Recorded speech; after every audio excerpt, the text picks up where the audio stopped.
نہ ہی ہمارے بازار کے حالات بہتر ہو رہے ہیں۔ یہ سن کر سلطان صلاح الدین ایوبی نے کہا، پھر میں آپ کی کیا خدمت کر سکتا ہوں؟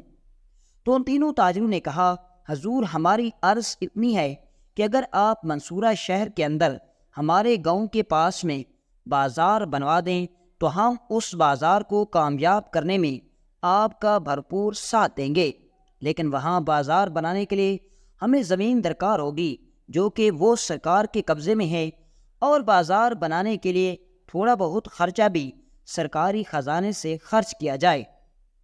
یہ سن کر سلطان نے کہا، میں اپنے ایک مشیر کو بھیجوں گا، وہ آ کر جگہ کو دیکھے گا اور آبادی کو دیکھے گا، اگر وہ جگہ بازار بنانے کے لیے موزوں ہوئی تو وہاں ضرور بازار قائم کیا جائے گا۔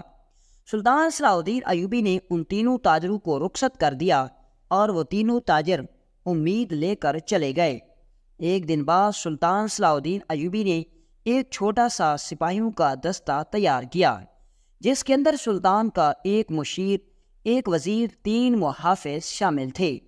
سلطان نے اس دستے کو اس بستی کی طرف روانہ کر دیا۔ جب وہ 5 آدمیوں کا دستہ اس بستی کے اندر پہنچا تو ان تینوں تاجروں نے سلطان کے بھیجے گئے سپاہیوں کو جگہ دکھائی۔ سلطان کے مشیر نے جب اس جگہ کو دیکھا تو وہ جگہ بازار کے لیے بہت اچھی لگی، اور دوسری طرف اس کے دماغ میں یہ خیال آیا کہ اگر اس جگہ بازار قائم ہو جاتا ہے تو جو ہمیں صلیبیوں کے بازار سے قافلہ گزرنے کے لیے محصول دینا پڑتا ہے، ہمیں وہ بھی محصول نہیں دینا ہوگا، اور اسی طرح ہم جتنا بازار پر خرچ کریں گے وہ ہماری لاگت 1 سال سے پہلے واپس منافع کی صورت میں آ جائے گی۔ مشیر اپنے سپاہیوں کے ساتھ محل لوٹا، سلطان کو سارا ماجرا بیان کیا۔ سلطان صلاح الدین ایوبی کے حکم پر اسی جگہ پر ایک بازار قائم ہو گیا، اور اس بازار کا نام منصورہ شہر کا بازار رکھا گیا، کیونکہ وہ بالکل منصورہ شہر کے درمیان میں تھا۔ شروع میں اس بازار کے اندر اتنا زیادہ دکانیں نہیں تھیں، لیکن ان تینوں تاجروں اور سلطان کی کوششوں سے چند ہی ماہ کے اندر وہ بازار اپنے علاقے کا سب سے بڑا بازار ہو گیا۔ اس بازار کے اندر دنیا جہاں کی ہر چیز ملتی تھی، اور چند ہی ماہ کے اندر اس بازار نے اپنے علاقے کے اندر نام روشن کر دیا۔ جب یہ خبر صلیبیوں تک پہنچی کہ پہلے سلطان کے قافلوں کو جو مصر، شام، لیبیا اور عرب ممالک سے آتے تھے، ان کو ہمارے بازاروں سے، ہماری سرزمینوں سے گزرنا پڑتا تھا، اور ہماری زمینوں سے گزرنے کے بدلے میں صلیبی بادشاہ سلطان صلاح الدین ایوبی سے محصول لیتا تھا، یعنی کہ ٹیکس لیتا تھا۔ لیکن جب سے وہ بازار بنا، سلطان صلاح الدین ایوبی ایک سکہ بھی ٹیکس نہیں دیتا تھا، اور دوسری طرف وہ بازار اتنا طاقتور بازار بن گیا کہ ہمارے بازاروں کے اندر اب صلیبی تاجر بھی تجارت کرنے کی غرض سے نہیں آتے، اور یہ خبر صلیبیوں کے لیے بہت خوفناک خبر ثابت ہوئی۔ اب وقت گزرنے لگا۔ چند ماہ کے بعد ایک تاجر اپنے بڑے سے قافلے کے ساتھ اس بازار کے اندر داخل ہوا۔ اس تاجر نے اس بازار کے اندر تجارت کرنے کی اجازت چاہی۔ سلطان کی اجازت پر اس تاجر کو بازار کے اندر تجارت کرنے کی اجازت دی گئی، کیونکہ اس تاجر کے پاس بہت سارا مال تھا اور ایسی اشیاء تھیں جو منصورہ شہر کے اندر بہت نایاب تھی، اور وہ چیزیں بہت ہی کم داموں پر بیچنے کے لیے تیار تھا، اور اس کے علاوہ وہ اپنی تجارت سے سلطان کو محصول دینے کے لیے بھی تیار تھا۔ سلطان نے اجازت دے دی۔ اب اس نے بازار کے اندر دکان کھولی اور اپنا سامان بیچنا شروع کر دیا۔ اب اس تاجر کے بعد مزید کاروبار میں ترقی ہونے لگی، اور وہ بازار پہلے سے بھی زیادہ آباد ہو گیا۔ اسی بازار کے اندر ایک تاجر رہتا تھا۔ ایک دن وہ اپنی دکان پر بیٹھا تھا کہ وہ سوچ رہا تھا کہ جب یہ تاجر چند دن پہلے بازار کے اندر آیا تھا تو بازار کے حالات بہت اچھے تھے، ہر طرف گاہک ہی گاہک ہوتے، کبھی کسی تاجر نے بازار کے اندر شور شرابہ نہیں کیا، کبھی بازار کے اندر گاہکوں اور تاجروں کے درمیان تلخ کلامی نہیں ہوئی۔ لیکن کیا حسن اتفاق ہے کہ جب سے یہ تاجر بازار کے اندر آیا، اس دن سے لے کر آج تک بازار کے اندر آئے دن کوئی نہ کوئی مسئلہ ضرور ہوتا ہے۔ بازار کے اندر پہلے کی نسبت گاہک بھی کم ہو گئے ہیں، آخر وجہ کیا ہے؟ وہ اسی باتوں میں بیٹھا سوچ رہا تھا، اتنے میں اس نے دیکھا کہ وہی تاجر اپنے ہاتھ میں ایک ٹوکری میں کچرا لیے بازار سے نکل رہا تھا۔ وہ تاجر بڑا حیران ہوا کہ یہ تاجر اتنا بڑا تاجر ہے، یہ اپنی دکان کی صفائی تو اپنے نوکروں سے کرواتا ہے، لیکن یہ دکان کا کچرا پھینکنے کے لیے کیوں خود جاتا ہے؟ وہ بڑا حیران ہوا۔ جب دوسرا دن ہوا تو اس نے دیکھا کہ وہ تاجر خود اپنے ہاتھوں سے کچرا پھینکنے کے لیے جا رہا تھا۔ وہ تاجر اپنے بازار کا سب سے بڑا تاجر تھا، لیکن اپنے ہاتھوں سے کچرا پھینکنا یہ اس کے لیے بات ہضم نہیں ہو رہی تھی۔ اس نے سوچا کہ کل جب یہ کچرا پھینکنے کے لیے جائے گا تو میں اس کا پیچھا ضرور کروں گا، مجھے لگتا ہے کہ اس کے اندر کوئی نہ کوئی گڑبڑ ضرور ہے۔ اب تیسرے دن وہ تاجر، اس کا نام ابوالکلام تھا، وہ وقت سے پہلے بازار کے اندر آیا۔ اس نے اپنی دکان کھولی اور صاف ستھرائی کرنے کے بعد اس تاجر کا انتظار کرنے لگا۔ تھوڑی دیر کے اندر وہ اس تاجر ملازم دکان کے اندر پہنچے۔ اس کے ملازموں نے دکان کی صفائی کی، لیکن معمول کی طرح ملازموں نے جب دکان کا کچرا اکٹھا کر لیا تو ایک ٹوکری میں ڈالنے کے بعد اپنے مالک کے ہاتھ میں ٹوکری دے دی، اور وہ تاجر کچرے والی ٹوکری کو لیے بازار کی طرف باہر نکل پڑا۔ اب وہ تاجر بھی اس کے پیچھے اور وہ آگے۔ تھوڑا سا بازار کے کونے پر جا کر اس تاجر نے وہ ٹوکری کچرے والی پھینکی اور واپس اپنی دکان کی طرف آ گیا۔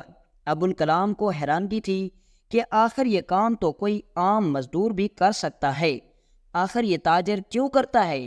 وہ اسی کچرے والی جگہ پر گیا تو اس نے جو منظر اپنی آنکھوں سے دیکھا اسے یقین نہیں آ رہا تھا۔ اس نے دیکھا کہ اس کچرے کے اندر سونے کے سکے پڑے ہوئے تھے۔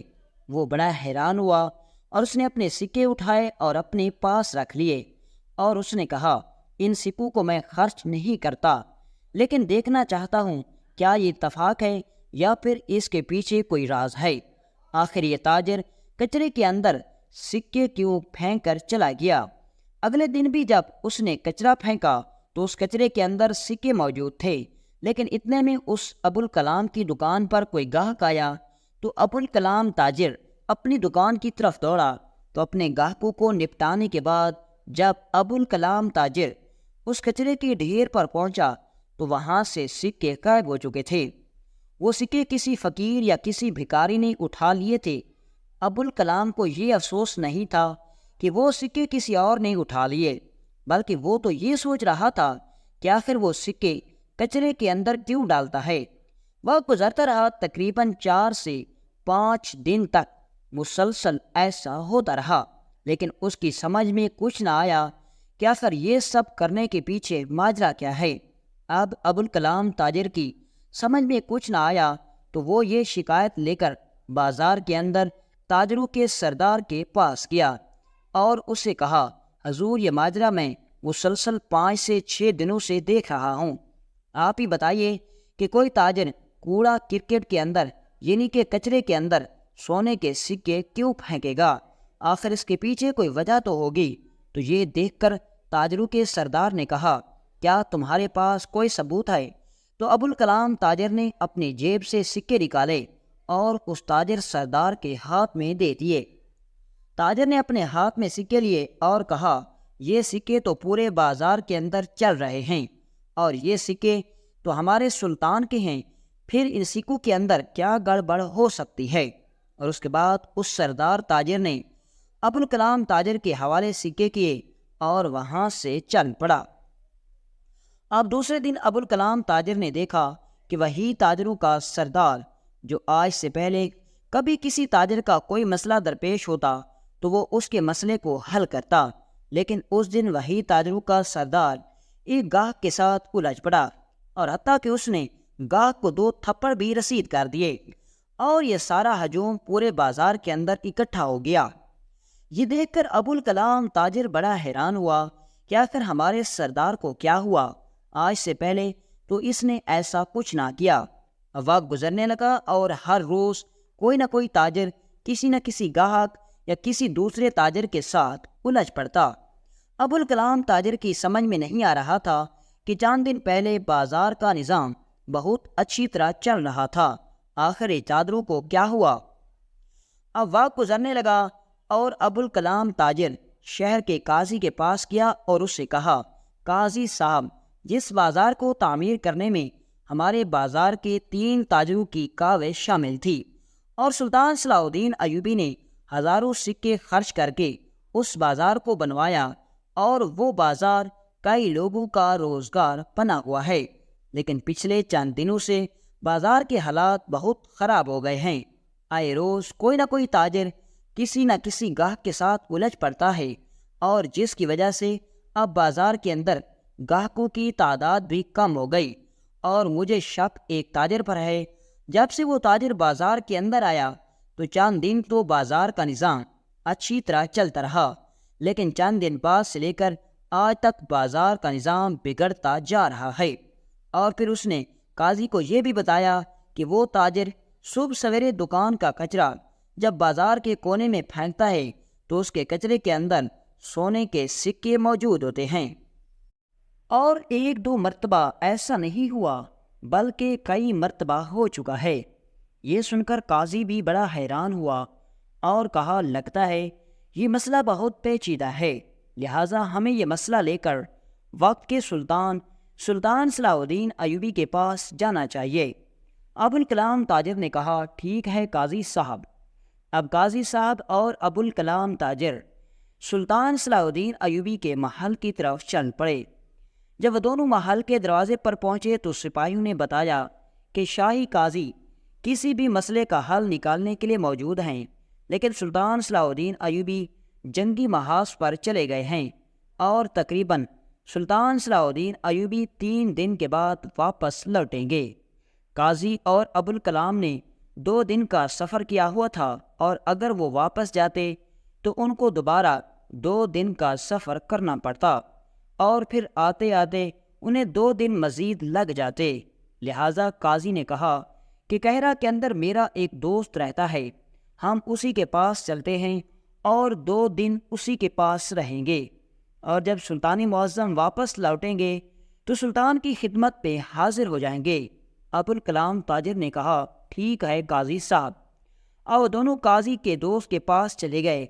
3 دن گزرے تو قاضی کو خبر ملی کہ سلطان کا قافلہ قہرہ شہر کی حدود کے اندر داخل ہو گیا ہے۔ قاضی اپنے گھوڑے پر سوار ہوا اور ابوالکلام تاجر کو ساتھ لے کر سلطان کی خدمت میں حاضر ہو گیا۔ جب وہ پہنچا تو سلطان صلاح الدین ایوبی محل کے اندر موجود تھے اور فتح کا جشن منایا جا رہا تھا۔ تو اتنے میں قاضی صاحب نے اندر آنے کی اجازت چاہی۔ دروازے پر موجود کھڑے سنتریوں نے قاضی کو اندر جانے کی اجازت دی، لیکن ابوالکلام تاجر کو روک دیا۔ تو قاضی نے کہا، اسے آپ میرے ساتھ آنے دیجیے۔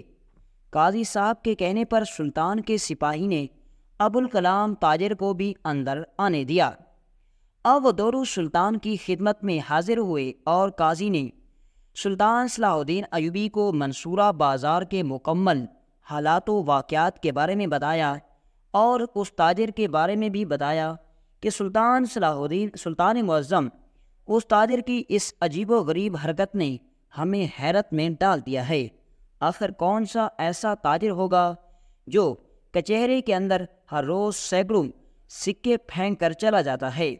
اور سب سے حیرانی کی بات یہ ہے کہ جب سے وہ یہ سکے پھینکنے لگا ہے، اتفاق ہے یا اس کے پیچھے کوئی راز ہے، اس دن سے بازار کے حالات خراب ہو گئے ہیں۔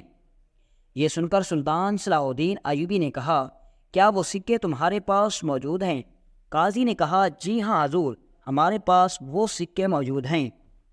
سلطان صلاح الدین ایوبی نے ایک کپڑا ہاتھ میں لے کر وہ سکے اپنے ہاتھ میں لیے اور ان سکوں کو غور سے دیکھنے لگے، اور تھوڑا سا سکوں کو اپنے ناک کے قریب کیا تو سلطان کو کچھ ایسا محسوس ہوا کہ سلطان نے فوراً حکم دیا کہ شاہی حکیم کو بلا کر لایا جائے۔ سارے لوگ حیران ہو گئے کہ آخر سلطان صلاح الدین ایوبی شاہی حکیم کو ہی کیوں بلانا چاہتے ہیں؟ کیا ان سکوں کو کوئی تکلیف ہے جو شاہی حکیم علاج کریں گے؟ تھوڑی دیر گزری شاہ حکیم سلطان کی خدمت میں حاضر ہوا اور سلطان صلاح الدین ایوبی نے شاہ حکیم میں 2 سکے دیتے ہوئے کہا، ان 2 سکوں کو سونگھو۔ شاہ حکیم نے جیسے اس سکوں کو سونگھا تو حکیم کا رنگ بدلنے لگا۔ وہ اتنا حیرت میں تھا کہ سارے درباری حکیم کو دیکھ کر پریشان ہو گئے۔ کسی کو کچھ سمجھ نہیں آ رہا تھا کہ آخر سکے کے اوپر ایسی کیا چیز لگی ہوئی ہے کہ جو اس کو دیکھتا ہے اس کا رنگ اڑ جاتا ہے۔ اتنے میں شاہ حکیم نے اپنے 2 شاگردوں کو کہا، میرا ضروری سامان لے آؤ۔ شاگرد سامان لے کر آئے اور شاہ حکیم نے سلطان صلاح الدین ایوبی کے سامنے ایک برتن کے اندر کچھ اشیاء ڈالی، کچھ جڑی بوٹیاں ڈالی اور اس کے بعد اس جڑی بوٹی کے اندر وہ سکے ڈالے اور اس نے سکے ڈالے تو اس کے ہوش اڑ گئے۔ اس نے کہا، سلطان معظم، یہ کوئی عام سکہ نہیں تھا۔ حضور تھوڑی دیر اگر اور آپ اس سکے کو اپنے ہاتھ میں پکڑے رہتے تو یہ آپ کی طبیعت کو بگاڑ سکتا تھا، حتیٰ کہ آپ کی جان بھی لے سکتا تھا۔ سب لوگ حیران ہو گئے کہ آخر اس سکے میں ایسی کیا چیز تھی جو سلطان کی جان بھی لے سکتی تھی۔ شاہ حکیم نے کہا، سلطان معظم، ان سکوں کے اوپر ایک ایسی قسم کی زہر لگا دی گئی کہ جو بھی آدمی ان سکوں کو زیادہ دیر اپنے ہاتھ میں رکھتا ہے یا پھر اپنے ناک کے قریب لے جاتا ہے تو وہ زہر انسان کی سانس کے ذریعے اندر داخل ہو جاتی ہے، اور حضور یہ زہر سیدھا انسان کے دماغ پر حملہ کرتی ہے اور انسان کو پاگل بنا دیتی ہے۔ انسان خواہ مخواہ میں غسیلہ ہو جاتا ہے، بغیر کسی وجہ سے لڑنے لگ جاتا ہے۔ اس کی سمجھ میں کچھ نہیں آ رہا ہوتا کہ آخر وہ یہ سب کیا کر رہا ہے۔ تو سلطان نے ابوالکلام سے پوچھا، کیا یہ سکے تم نے اس تاجر کے کچرے سے اٹھائے ہیں؟ تو اس نے کہا، جی ہاں حضور، میں یہ سکے اسی تاجر کے کچرے سے اٹھائے ہیں، لیکن حضور اللہ کا شکر ہے کہ میں نے جب سے یہ سکے اٹھائے میں نے ان کو اپنی جیب سے نہیں نکالا اور نہ ہی ان کو اپنے ناک کے قریب لے کر گیا اور نہ ہی زیادہ دیر اس کو اپنے ہاتھ میں رکھا۔ حضور اب میری سمجھ میں آ رہا ہے کہ ان سکوں کو تاجر کے سردار نے پکڑا تو دوسرے دن اس کی بھی وہی حالت ہوئی جو ابھی حکیم صاحب بتا رہے تھے۔ سلطان صلاح الدین ایوبی نے اسی وقت حکم دیا کہ اس تاجر کو پکڑ کر میری خدمت میں حاضر کیا جائے۔ سلطان صلاح الدین ایوبی کے حکم پر اس تاجر کو سپاہی پکڑ کر لائے جو کچرے کے اندر سکے پھینک کر چلا جاتا تھا۔ سلطان نے کہا، بتاؤ تم کون ہو اور تمہارا ارادہ کیا ہے اور تم کس گروہ سے تعلق رکھتے ہو؟ اس نے کہا، حضور میں تاجر ہوں اور فلاں گاؤں سے تجارت کرنے کے لیے آیا ہوں۔ سلطان نے کہا، اگر تم نے سچ نہ بتایا تو پھر تمہیں کھولتے ہوئے پانی میں ڈالا جائے گا۔ اس نے کچھ بھی سلطان کو نہ بتایا تو سلطان نے حکم دیا کہ اس آدمی کو کھولتے ہوئے پانی میں ڈال دو۔ جیسے ہی سپاہی نے پانی گرم کرنے جانے لگے تو اس نے کہا، حضور میں سب کچھ بتانے کے لیے تیار ہوں، لیکن مجھے اتنی اذیت ناک موت نہ دے کہ میری جان بچ دیں، میں مجبور تھا۔ سلطان نے کہا، بتاؤ تم کون ہو؟ اس نے کہا، سلطان معظم، میں صلیبی تاجر ہوں اور اصل میں میرا کام جاسوسی کرنا ہے۔ سلطان معظم، مجھے رونالڈ بادشاہ نے منصورہ کے بازار کے اندر بھیجا اور اسی نے وہ مجھے زہر دی اور کہا، تم ہر روز چند سکوں پر زہر لگا کر کچرے کے اندر پھینک دینا۔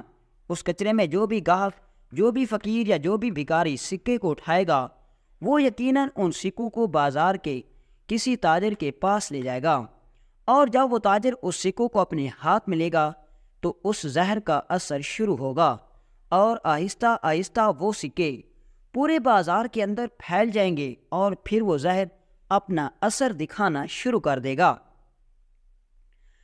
اس بازار کے جتنے بھی تاجر ماہر اور کامیاب تاجر ہیں ان کا دماغ خراب ہو جائے گا، کیونکہ یہ زہر ان کے دماغ پر حاوی ہو جائے گا۔ وہ خواہ مخواہ میں گاہکوں سے الجھنا شروع ہو جائیں گے۔